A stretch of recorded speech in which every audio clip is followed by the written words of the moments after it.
Okay. I know. And it's always those people like, oh, well, if I don't, we should say my thing.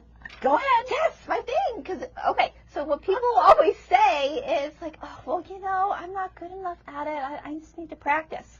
So here we go. We are having, we decided this yesterday. For the month of October, we are having a 31-day free motion quilting challenge. I am challenging you to disengage those gears and to actually quilt free motion because it is so much fun. And for every single day, I am going to have a little design up and loaded that you can watch and see and try for yourself. And here's the thing, Ellen. I think I mentioned it yesterday, but I am going to try it, okay? And I'll probably try it here, and we'll show you me, like, getting my fabric on there.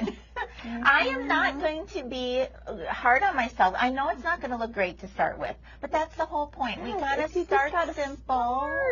Got to practice. Yeah, so 31 days would be 31 different free motion designs. From